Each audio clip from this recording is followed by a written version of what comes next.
तो hello my dear students, कैसे हैं आप सभी। मैं हूं आपका friend and physics mentor Krishna Tiwari. आज की क्लास को लेकर के मैं बहुत ज्यादा एक्साइटेड हूं क्योंकि हम लोग आज करने जा रहे हैं लाइट चैप्टर का the end with in 25 minutes. Yes student, ये कैप्सूल क्लास है जो आपके एग्जाम को बूस्ट करने में हेल्प करेगी, राइट। तो आइए शुरू करते हैं बिना किसी देरी के। देखो, सबसे पहले हमने टॉपिक का नाम लिखा। एक ये छोटा सा आपको ये जो रेक्टेंगुलर टाइप का फिगर दिख रहा है ना, इसको बोलते हैं माइंड मैप। और मुझे पूरा भरोसा है कि आप में से बहुत सारे बच्चे इसका यूज करते होंगे। जैसे ही आपके कंसेप्ट क्लियर होते होंगे तो फिर आप उस चैप्टर के माइंड मैप जरूर बनाते होंगे। यस, अगर नहीं बनाते हैं तो देख लीजिए, आप एक चैप्टर का नाम लिखो, इसके बाद उसमें जो जो टॉपिक है उनको क्या करो, कुछ एरो करके एक साइड में लिख लो, ताकि जब आप फर्स्ट एक बार इसमें व्यू डालो तो आपको पूरे चैप्टर्स के टॉपिक तुरंत रिकॉल हो जाए। ठीक है, चलो भाई। तो लाइट चैप्टर में सबसे पहला फिनोमेना आपको दिख रहा होगा, कौन सा है? Reflection of light. ठीक है, रिफ्लेक्शन ऑफ लाइट में क्या हमने पढ़ना है? Bouncing back of light. ठीक है, विच इज कॉल्ड रिफ्लेक्शन। इसमें दो लॉ भी पढ़े हम लोगों ने। कौन कौन सा पढ़ा? पहला पढ़ा angle of incidence is equal to angle of R, और दूसरा पढ़ा कि incident ray, normal ray and reflected ray meet at same point and same plane. कुछ इस तरह का फिगर हम लोगों ने पढ़ा था इसमें कि इंसिडेंट रे आई, स्ट्राइक करके क्या हो गई? बाउंस बैक हो गई, राइट। और इसके जो परपेंडिकुलर लाइन होती है उसको हम लोग क्या बोलते हैं? उसको बोलते हैं नॉर्मल लाइन, जो कि कुछ इस तरह से होती है, राइट। तो ये हो गई आई, ये हो गया आर, ये हो गया हमारे पास एन। ठीक है, हमने कुछ क्वेश्चंस भी किए थे जो कि सेकंड लॉ ऑफ रिफ्रैक्शन के थे। क्या कि अगर मान लीजिए कोई एक एंगल दिया है 35 डिग्री का, ये कितने दिया है? 35 डिग्री का, तो बोलेगा एंगल ऑफ आर की वैल्यू क्या होगी? तो आप सबको पता है कि जो नॉर्मल है वो क्या परपेंडिकुलर ड्रॉ करता है। इसका मतलब ये 35 से हमें कोई लेना देना नहीं है, हमें मतलब इस नॉर्मल वाले एंगल का। ठीक है, तो 90 - 35 करना है, कुछ एंगल की वैल्यू आएगी, सेम एंगल हमारे पास आर निकल के आ जाएगा। होपफुली क्लियर होगा, हम लोग पहले पढ़ चुके हैं। इसके बाद जरा देखो, रिफ्लेक्शन से आगे बढ़ते हैं तो हम लोग क्या पढ़ते हैं? हम पढ़ते हैं कॉनकेव मिरर। होपफुली आपको दिखाई दे रहा होगा। कॉनकेव मिरर क्या है? इसकी जो रिफ्लेक्टिंग सरफेस है वो कैसी रहती है? आउटवर्ड रहती है। बाहर की तरफ हम लोग क्या करते हैं? पेंट करते हैं। स्फेरिकल मिरर का पार्ट होता है, राइट। और इसमें जो रेज होती है ना, वो क्या होती है? कन्वर्ज होती है। क्या होती है बच्चों? कन्वर्ज होती है। होपफुली दिखाई दे रहा है। ठीक है, चलो बहुत बढ़िया बात है। यूज क्या होता है इसका? यूज होता है डेंटिस्ट के यहाँ सेविंग मिरर्स में यूज होता है। ठीक, फिर इसका दूसरा भाई आता है जिसका नाम है कॉन्वेक्स मिरर। भाई स्फेरिकल मिरर, स्फेयर का पार्ट होता है, तो स्फेयर का एक हिस्सा हो गया कॉनकेव, कॉनकेव राइट ना, रिफ्लेक्टिंग सरफेस इनवर्ड।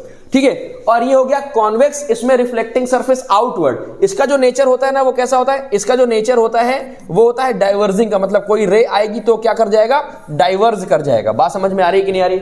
चलो बहुत बढ़िया बात है। इसका यूज कहां होता है? रेयर व्यू मिरर में। रियर व्यू मिरर में, जो कार के बैक हैंड देखने के लिए मिरर लगा रहता है उसको बोलते हैं रियर व्यू मिरर। ठीक है, और दूसरा एज अ रिफ्लेक्टर लगाया जाता है स्ट्रीट लाइट्स में। ठीक है, तो ये दो तरह के हमारे पास इसके यूजेस हो गए जो नॉर्मली हमें पता होने चाहिए। फिर हमने पढ़ा मिरर फॉर्मूला। मिरर फॉर्मूला क्या पढ़ा? 1/f is equal to 1/v plus में 1/u। और पढ़ा मैग्निफिकेशन। मैग्निफिकेशन क्या होता है? ये रेशियो होता है हाइट का, तो हाइट ऑफ इमेज अपॉन में हाइट ऑफ ऑब्जेक्ट, इसकी कोई यूनिट भी नहीं होती, राइट। तो हमने पढ़ा magnification is equal to height of image upon में height of object and that is also equal to minus का v/u। ये हमने क्या पढ़ा? ये हमने मैग्निफिकेशन पढ़ा। अगर आपको याद होगा कि मैग्निफिकेशन के बारे में हम लोगों ने कुछ इस तरह से पढ़ लिया था। क्लियर है बात कि नहीं क्लियर? ठीक है, आगे बढ़ते हैं। अब इस चैप्टर के दूसरे हैंड पे आते हैं। देखो, इस चैप्टर के दो पार्ट, एक तो हो गया रिफ्लेक्शन वाला स्फेरिकल मिरर, और दूसरा हो गया रिफ्रैक्शन। तो रिफ्रैक्शन क्या है? Bending of light. हमें सबको पता है कि अगर लाइट किसी एक मीडियम से दूसरे मीडियम में जा रही है तो लाइट अपना रास्ता चेंज करती है, बेंड्स टुवर्ड्स द नॉर्मल और bends away from the normal. दो केस होते हैं, दोनों के फिगर आपको याद आ रहे होंगे अगर आपने पढ़ रखा है तो।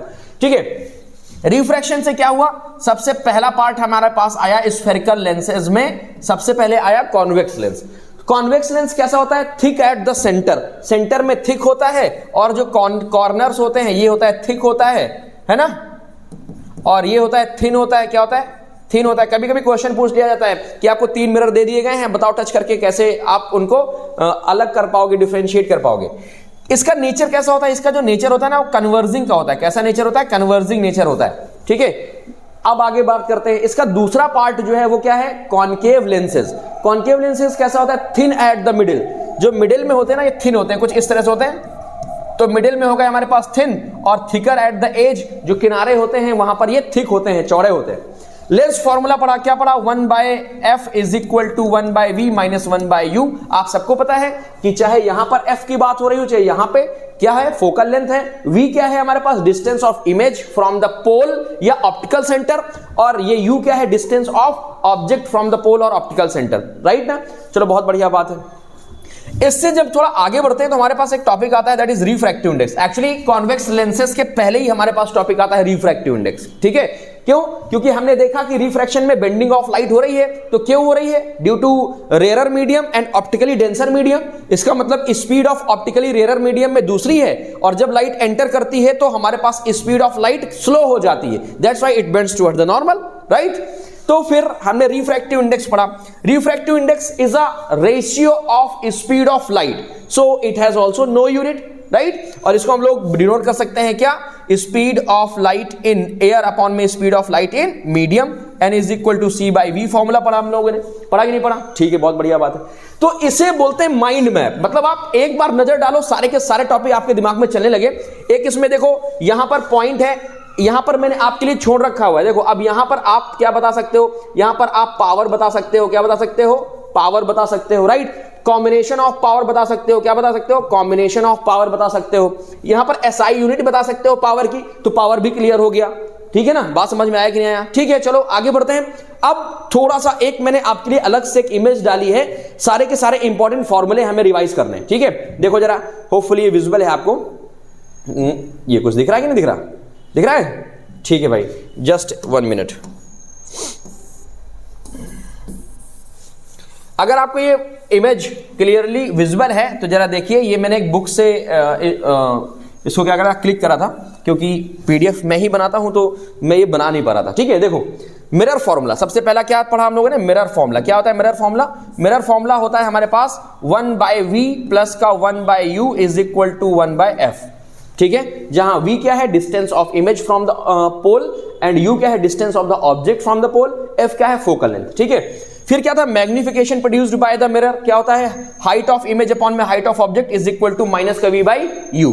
इसके बाद देखो स्नेल्स लॉ क्या है भाई, हमने जब सेकेंड लॉ पढ़ा, क्या हम लोगों ने पढ़ा कि सबसे पहला पढ़ा लॉज ऑफ रिफ्लेक्शन पढ़ा।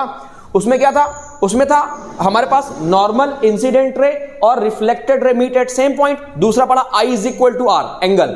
जबकि रिफ्रैक्शन के जो लॉज है उनमें पहला लॉ कॉमन है, क्या, कि normal line, incident ray and refracted ray meet at same point. But second law को बोलते हैं Snell's law.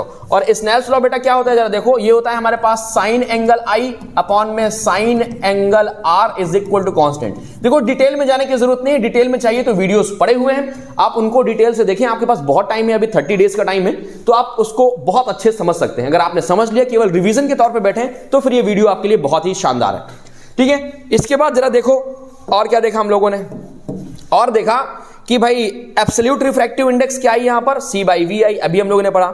And critical angle and then refractive index का रेशियो हमने क्या पढ़ा, कि जो रिफ्रैक्टिव इंडेक्स होता है वो क्रिटिकल एंगल के क्या होता है, इनवर्सली प्रोपोर्शनल होता है। क्या होता है, इनवर्सली प्रोपोर्शनल।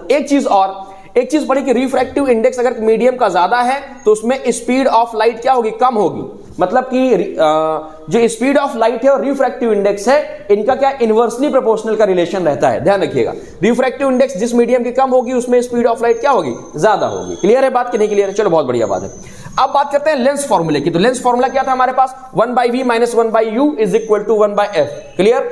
मैग्निफिकेशन लेंस में जरा देखो, सिर्फ एक अंतर आता है, यहां वाला ये जो माइनस आपको दिख रहा है, ये माइनस हट जाता है और क्या आ जाता है, हाइट ऑफ इमेज अपॉन में height of object is equal to v/u। इसके बाद जरा देखिए क्या लिखा है, लिखा है power of lens p is equal to 1/f in metre. अगर सेंटीमीटर में है तो उसको मीटर में कन्वर्ट करने के लिए अपॉन में 100 करना पड़ेगा, 100 ऊपर आ जाएगा तो फॉर्मूला क्या बनेगा हमारे पास, 100 अपॉन में f इन सेंटीमीटर। क्लियर। चलो भाई, कहता है power of combination of lenses. तो पावर ऑफ कॉम्बिनेशन क्या है, जब कई सारे लेंसेज मिल जाते हैं, कई सारे लेंसेज की पावर मिला दी गई, वो कॉम्बिनेशन हो गया। तो अगर मान लो हमारे पास 2-3 लेंस हैं जिनकी पावर P1 P2 P3 है, तो नेट पावर कितनी हो जाएगी, P1 plus P2 plus P3, ये लिखा हुआ है। फिर for the combination of lenses, मान लो हम लोग बात करते हैं कि लेंस हमने कंबाइन कर दिए, so the magnification of first lens into magnification of second lens into magnification of third lens. अगर मैग्निफिकेशन कंबाइन कर दोगे तो आपको एग्जैक्ट मैग्निफिकेशन एक कॉम्बिनेशन की पता चल जाएगी। तो ये हमारे पास फॉर्मूला है, हालांकि इसका एग्जाम में ज्यादा यूज नहीं होता है। होपफुली आपको ये माइंड मैप से इस पूरे चैप्टर का ओवरव्यू तो मिल गया होगा, ठीक है। अच्छा, अब हम लोग एक चीज बात करते हैं, पता है क्या, हम मिरर से थोड़ा स्पीड से शुरुआत करेंगे। देखो शायद आपको समझ में आए। आप सबको पता है कि मिरर एक स्फीयर का पार्ट होते हैं और इसमें पहला पार्ट होता है हमारे पास, एक पार्ट होता है हमने कॉन्केव बना लेते हैं, इसको आउटर लेयर से पेंट कर देते हैं। दूसरा पार्ट होता है कॉन्वेक्स, जिसको इनवर्ट लेयर से पेंट कर देते हैं। पोल कहां पर होता है एग्जैक्टली, जो मिड पार्ट होता है इस अपर्चर का वो होता है हमारे पास पोल होता है, ठीक है। और सेंटर से जो हमारे को पोल को मिलाने वाली लाइन है उसको बोलते हैं प्रिंसिपल एक्सिस। और सेंटर और पोल के बीच में एग्जैक्टली जो मिड पॉइंट होता है उसको क्या बोलते हैं, फोकस पॉइंट बोलते हैं। अच्छा, सेंटर से जो पोल को लाइन मिला रही है उसको रेडियस ऑफ कर्वेचर के नाम से भी जानते हैं, क्योंकि रेडियस है हमारे पास, ठीक है। चलो बहुत बढ़िया बात है। आपको ये देखो कुछ फिगर दिख रहा होगा, इसमें आप समझ सकते हैं कि मैं किन वर्ड्स की बात कर रहा हूं। चलो आगे बढ़ते हैं हम लोग। सबसे पहले देखो, इसकी जो पॉलिश है आउटर लेयर है, तो रेस क्या कर रही है, रेस को वो क्या करता है, कन्वर्ज करता है, सॉरी मतलब एक तरह से हाँ कन्वर्ज ही मान लीजिए। और ये रेस को क्या करता है, डाइवर्ज करता है, कुछ इस तरह से। ये जो रेस कैसी रही, कन्वर्ज हो रही है, और ये रेस कैसी हो रही है, डाइवर्ज हो रही है, ठीक है। चलो भाई, अगला क्या है हमारे पास, पैटर्न कैसे फॉर्म होता है। तो पहली रे ऑलवेज हमें जब कभी इमेज फॉर्मेशन करना है तो पहली रे हमारा जन्मसिद्ध अधिकार है कि हमें प्रिंसिपल एक्सिस के पैरेलल ड्रॉ करना है। फर्स्ट रे प्रिंसिपल एक्सिस के पैरेलल कहां से होके जाएगी, फोकस से। सेकंड रे फोकस से just vice versa parallel to the principal axis. अगर थर्ड रे की बात करें कि सेंटर से कोई रे जा रही है तो वो फिर सेम डायरेक्शन में बाउंस बैक हो जाती है, क्योंकि ऐसा लेट किया जाता है कि किसी भी स्फीयर से सेंटर में अगर कोई रे डाली जाती है तो सेम डायरेक्शन को बाउंस बैक करती है, ठीक है। चलो आगे बात करते हैं। अब हमारे पास कितने केसेस हैं, तो 6 केसेस हैं। हम ऑब्जेक्ट को इनफिनाइट में रखें, चाहे बियॉन्ड सी रखें, चाहे सी रखें, चाहे बिटवीन सेंटर फोकस रखें, चाहे हम लोग फोकस में रखें, चाहे बिटवीन फोकस पोल रखें, ठीक है। चलो भाई, तो पहले केस की बात करते हैं क्या, कि अगर कोई ऑब्जेक्ट कहां पर रखा है, इनफिनाइट में रखा है, तो पहली रे प्रिंसिपल एक्सिस के पैरेलल, दूसरी फोकस से होके जाएगी, दूसरी भी प्रिंसिपल एक्सिस के पैरेलल फोकस से होके जाएगी। जहां पर इंटरसेक्शन हो जाएगा वहां पर इमेज बनेगा। कहां पर, एट फोकस में। नेचर कैसा होगा, रियल इन्वर्टेड, साइज होगा स्मॉलर साइज, वेरी डिमिनिश, मतलब मैग्निफिकेशन की वैल्यू क्या हो जाएगी, लेस देन 1 हो जाएगी, ठीक है, याद रखिएगा। चलो आगे बात करते हैं। अगला केस हमें दिख रहा है कि अगर हम ऑब्जेक्ट को कहां रखें, बियॉन्ड सेंटर रखें, कहां रखें, बियॉन्ड सेंटर। तो फर्स्ट रे कहां से, प्रिंसिपल एक्सिस के पैरेलल, और दूसरी हम लोग सेंटर से ड्रॉ करेंगे। इंटरसेक्शन कहां होगा, बिटवीन सेंटर एंड फोकस। जरा देखो तो, position between centre focus, nature real and inverted, size क्या है, small size in the comparison of the object, ठीक है। थर्ड पोजीशन क्या देखी थी हम लोगों ने, थर्ड पोजीशन देखी थी एट सेंटर। तो देखो सेंटर वाले केस में जो मैग्निफिकेशन होता है ना, उसकी वैल्यू होती है 1, क्योंकि हाइट ऑफ इमेज अपॉन में हाइट ऑफ ऑब्जेक्ट क्या होते हैं, ऑलवेज इक्वल होते हैं, तो 1 आएगा, ऑब्वियस सी बात है। तो इसमें जो इमेज का पोजीशन हो गया तो सेम हो गया, है ना, और साइज भी क्या हो गया, सेम हो गया, राइट। एंड नेचर कैसा होगा, रियल एंड इन्वर्टेड हो जाएगा। देखो बच्चों, फिर आता है बिटवीन सेंटर एंड फोकस। अगर हम ऑब्जेक्ट को कहां पर रखें, बिटवीन सेंटर एंड फोकस रखते हैं, ये फोकस ये सेंटर है, तो पहली रे प्रिंसिपल एक्सिस के पैरेलल फोकस से होकर जाएगी, दूसरी रे फोकस से प्रिंसिपल एक्सिस के पैरेलल जाएगी। कहां पर इंटरसेक्ट कर रही है, बियॉन्ड सेंटर। हमने देखा था कि जब बियॉन्ड सेंटर ऑब्जेक्ट रखा है तो इमेज कहां पर बन रही थी, बिटवीन सेंटर एंड फोकस, लेकिन जब ऑब्जेक्ट सेंटर और फोकस के बीच में रखा है तो इमेज बन रही है बियॉन्ड सेंटर, ठीक है। नेचर कैसा होगा, रियल इन्वर्टेड, और पोजीशन होगा बियॉन्ड सी, ठीक है। होपफुली आपको समझ में आया होगा, क्लियर। देखो अब अगर मैं फोकस में रखता हूं, तो जब फोकस में रखा तो इनफिनाइट में बनी थी, और जब सॉरी जब इनफिनाइट में था तो फोकस में बन रही थी, और जब फोकस में रखा तो कहां पर बन रही है, इनफिनाइट में बन रही है। पैटर्न सेम, पहली प्रिंसिपल एक्सिस के पैरेलल, दूसरा सेंटर से। नेचर कैसा होगा, रियल इन्वर्टेड होगा, पोजीशन होगा एट इनफिनाइट। अब एक स्पेशल केस आता है क्या, कि अगर हम ऑब्जेक्ट को कहां रखें, बिटवीन फोकस एंड पोल रखें, तो क्या होगा, तो आप देख पा रहे हैं एक वर्चुअल इमेज फॉर्म होगी जो कि बिहाइंड द मिरर फॉर्म होगी। तो इसका नेचर कैसा हो गया, वर्चुअल इरेक्ट, और पोजीशन क्या लिखोगे, पोजीशन लिखोगे बिहाइंड द मिरर, ठीक है बात। चलो बहुत बढ़िया बात है। चलो भाई आगे बात करते हैं, कुछ यूसेज देख लेते हैं, जैसे आपको दिख रहा होगा डेंटिस्ट में यूज हो रहा है, ठीक है। आप देख रहे होंगे मिरर में यूज हो रहा है, क्लियर। सर्च लाइट्स में यूज होता है, ठीक है। और आप टूथ सेविंग मिरर में यूज करते हैं, डॉक्टर्स लेंस में यूज होता है ना। अच्छा, ये सारे जो आपको इंस्ट्रूमेंट दिख रहे हैं इनमें कहीं ना कहीं मिरर या लेंसेज का यूज है। कमेंट करके अब आपको ये बताना है कि कौन से इंस्ट्रूमेंट में कौन सा लेंस या मिरर यूज होता है, इतना आपको होमवर्क करना है, ठीक। अब देखो बेटा, जो लेंसेज होते हैं आपको पता है 2 स्फीयर के ओवरलैपिंग से मिलते हैं या फिर उनके बीच की डिस्टेंस से मिलते हैं। तो मान लो ये वाला पार्ट हमारे पास कैसा हो गया, कॉन्वेक्स हो गया। देखो जरा 2 सेंटर है तो हमारे पास 2 अगर सर्कल हैं, स्फीयर है सॉरी, तो 2 सेंटर होंगे C1 एंड C2, और ये जो सेंटर हो गया इसको बोलते हैं ऑप्टिकल सेंटर, तो इसको लिख देते हैं O से। जरा इसको मैं फिर से वापस से रीफिगर करता हूं, तो ये हो गया ऑप्टिकल सेंटर, ये हो गया हमारे पास C2, और ये हो गया हमारे पास C1, ठीक है। चलो बहुत बढ़िया बात है। अब ऑप्टिकल सेंटर और सेंटर के बीच में एग्जैक्ट मिड पॉइंट क्या होता है, फोकस होता है, तो ये हो गया फोकस 1 और यहां पर क्या हो गया फोकस 2। इसको हम लोग C1 को 2f1 भी रखते हैं, क्यों? क्योंकि एग्जैक्ट हाफ डिस्टेंस में है ना, और C2 को हम लोग 2f2 भी लिखते हैं क्योंकि ये भी एग्जैक्ट हाफ डिस्टेंस में। ठीक है, तो ये तो बात होगी किसकी, कॉन्वेक्स लेंस की। अब बात करते हैं कॉनकेव की। तो कॉनकेव जैसा हमने देखा था कि सेंटर में थिन होता है और जो एजेस होते हैं वो थिक होते हैं, सेम वैसे ही पोजीशन ऑप्टिकल सेंटर ये हो गया हमारे पास, C2 ये हो गया, इसको बोलते हैं C1 बोलते हैं, या इसको 2f1 बोल देते हैं, ये हो गया f1 और ये क्या हो जाएगा हमारे पास f2 हो जाएगा। क्लियर है बात कि नहीं क्लियर? ये कुछ टर्मोलॉजी है, आपने पढ़ रखी है, थोड़ा सा रिकैप हो गया आपको। क्लियर? आगे बात करते हैं image formation by the convex lens.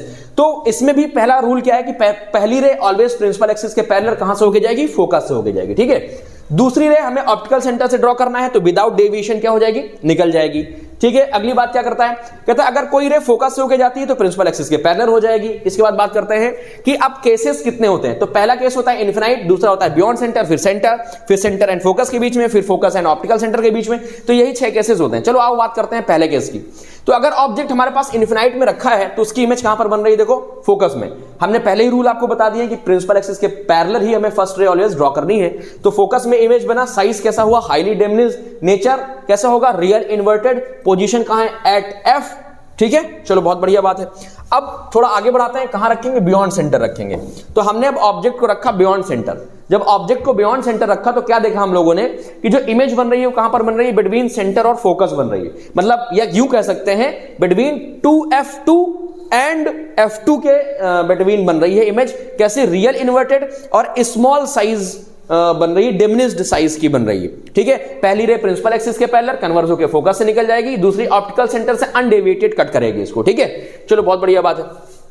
अब बात करते हैं ऑब्जेक्ट को जब हम सेंटर पे रखते हैं तो सेंटर पे हमने एक केस देखा था मिरर्स में, उसमें भी इक्वल बन रही थी इमेज, सेम साइज की, सेम डिस्टेंस पे, सेम वैसा ही इसमें भी होता है कि अगर सेंटर पे हमारे पास कोई ऑब्जेक्ट रखा है तो उसकी इमेज सेंटर पे ही जाके बनेगी। साइज कैसा होगा, सेम होगा, मतलब यहां पर भी मैग्निफिकेशन क्या आ जाएगा, 1 आ जाएगा। देखो पहली रे ऑलवेज प्रिंसिपल एक्सिस के पैरेलल और दूसरी ऑप्टिकल सेंटर से, इसके अलावा मैंने कोई तीसरी रे कहीं से नहीं ड्रॉ की है। ठीक है, नेचर कैसा होगा, रियल एंड इन्वर्टेड। देखो भाई, अब ऑब्जेक्ट को हमने कहां पर प्लेस किया, बिटवीन सेंटर एंड फोकस। हम क्या देख पा रहे हैं कि इसकी जो इमेज बन रही है वह कहां पर बन रही है, बियॉन्ड सेंटर बन रही है। तो नेचर कैसा होगा, रियल इन्वर्टेड। ठीक है, और क्या हो जाएगा हमारे पास, इमेज है बियॉन्ड 2f2 और ऑब्जेक्ट कहां रखा है, सेंटर और फोकस के बीच में। चलो आगे बात करते हैं। अब हमारे पास है कहां पर रखा है, ऑब्जेक्ट फोकस में रखा है। तो जब इनफिनाइट में था तो फोकस में इमेज बन रही थी बहुत छोटी, और जब फोकस में है तो इनफिनाइट में इमेज बनेगी लेकिन हाईली इनलार्ज बनेगी। नेचर तब भी क्या होगा, रियल एंड इन्वर्टेड। इमेज कहां बनेगी, इनफिनाइट में, ऑब्जेक्ट है एट f और साइज होगा मैग्नीफाइड, बड़ा सा, पता नहीं कहां पर कट करेगा आगे जाके। राइट, चलो बात करते हैं हम लोग अपने स्पेशल केस की। देखो जरा, अब ऑब्जेक्ट का प्लेस है हमारे पास 2f1 इसको बोल सकते हैं, या f1 एंड ऑप्टिकल सेंटर के बीच में। तो पहली रे प्रिंसिपल एक्सिस के पैरेलल कहां से होके गई, फोकस से, दूसरी रे ऑप्टिकल सेंटर से। तो ये जो दोनों रेज है ना, ये मीट नहीं करेंगी। राइट, तो ये मीट नहीं करेंगी तो हमने क्या किया, इनको ना बैकवर्ड डायरेक्शन में क्या कराया, इंटरसेक्ट कराया। और जैसे इंटरसेक्ट कराया इमेजिनरी, तो यहां पर एक ऑब्जेक्ट बनेगा जिसको हम लोग बोलते हैं एक वर्चुअल ऑब्जेक्ट। क्लियर ना? जैसे मान लो आपको कोई छोटे छोटे लेटर्स देखने हैं तो आप क्या करते हो, लेंस को, कॉन्वेक्स लेंस को बहुत पास में ले जाते हो। ठीक है, ताकि आप उस लेटर को उसकी फोकल लेंथ और ऑप्टिकल सेंटर के बीच में प्लेस करो तो आपको कैसी इमेज दिखाई देगी, वर्चुअल इमेज दिखाई देगी, बहुत बड़ी। ठीक है, तो इसका भी नेचर कैसा हो जाएगा, वर्चुअल एंड इरेक्ट। ये हो जाएगा बिहाइंड द ऑब्जेक्ट, और हमारे पास पोजीशन ऑफ द ऑब्जेक्ट क्या है, between optical centre and 2f1। अब बात करते हैं हम लोग refraction through the glass slab. Right, तो मान लो हमारे पास एक ये ABCD एक ग्लास स्लैब है और इसमें हमने एक रे ऑफ लाइट स्ट्राइक करी I। राइट, तो ये हो जाएगा हमारे पास N1 और ये हो जाएगा हमारे पास N2। तो according to the laws of refraction हमने क्या देखा कि कोई लाइट रे एक मीडियम से दूसरे मीडियम में आ रही है तो बेंड टुवर्ड्स द नॉर्मल हो गई। और ये जो हमारे पास एंगल हुआ, ये हुआ एंगल ऑफ R। क्लियर? इसके बाद ये जब डेंसर से वापस से अवे हुई तो क्या हुई है, डेंसर से मतलब वापस से रेयरर में आई।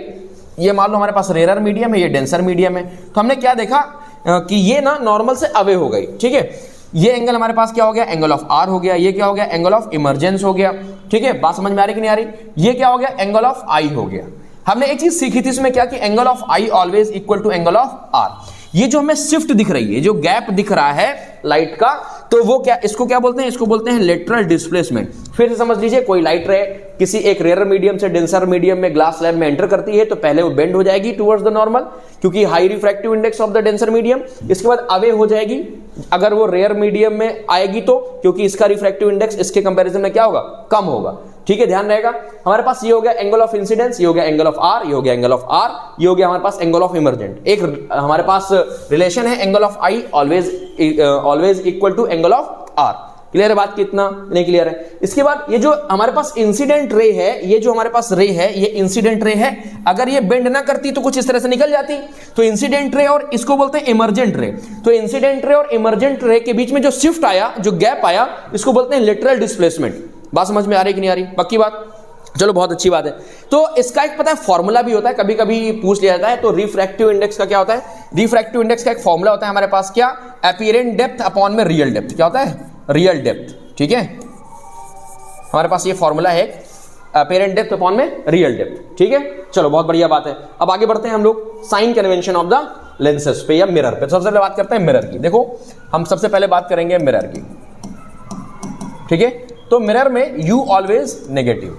लेंस की बात करते हैं, तो लेंस में यू ऑलवेज नेगेटिव। अब कॉनकेव की बात करते हैं, तो कॉनकेव में जो एफ होता है वो कैसा होता है? नेगेटिव होता है। कॉन्वेक्स में जो एफ होता है वो बेटा कैसा होता है? पॉजिटिव होता है। ठीक है, कॉनकेव में जो वी होती है रियल इन्वर्टेड के लिए माइनस और वर्चुअल इरेक्ट के लिए प्लस, जबकि इसमें वर्चुअल बनती है तो वी कैसी रहती है? पॉजिटिव रहती है। क्लियर बात, इतना सा साइन कन्वेंशन है। ठीक है, रटने की जरूरत ही नहीं है। लेंस में आ जाओ, हमारे पास हमने यहां पर लिखा कॉनकेव और यहां पर क्या लिख दिया हम लोगों ने? कॉन्वेक्स। ठीक है, तो कॉनकेव में हमारे पास कैसी होती है? हमारे पास एफ कैसा होता है बच्चा? एफ होता है हमारे पास नेगेटिव। एफ कैसा होता है? नेगेटिव। जबकि कॉन्वेक्स में हमारे पास एफ कैसा होता है? पॉजिटिव होता है। आप सभी को पता है। इसमें क्या होता है? इसमें ना वी कैसा होता है? वी कैसा होता है? ये होता है हमारे पास वर्चुअल एंड इरेक्ट। कैसा होता है? Virtual erect. तो साइन कैसा आएगा? नेगेटिव। थोड़ा सा देखो साइन कन्वेंशन का अंतर है। इसमें वर्चुअल के लिए कैसा आ रहा था? पॉजिटिव आ रहा था। इसमें वर्चुअल के लिए कैसा है? नेगेटिव आ रहा है। जबकि रियल और इन्वर्टेड के लिए जो वी का साइन होता है कैसा होगा?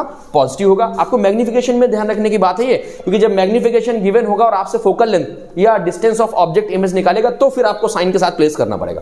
क्लियर बात कि नहीं क्लियर? ठीक है, तो ये छोटा सा पार्ट था साइन कन्वेंशन का। थोड़ा सा न्यूमेरिकल जब आप करेंगे तो इसको आपको प्रैक्टिस करने की जरूरत पड़ेगी 2 4 5 न्यूमेरिकल में। इसके बाद फिर अपने आप सारे के सारे टॉपिक क्लियर हो जाएंगे। होपफुली आपको चैप्टर इंटरेस्टिंग लगा होगा। बहुत कम टाइम में हमने टोटल रिकैप किया इस चैप्टर का। तो आज के लिए इतना ही। हंसते मुस्कुराते और खिलाते रहिए। Bye bye, tata and take care.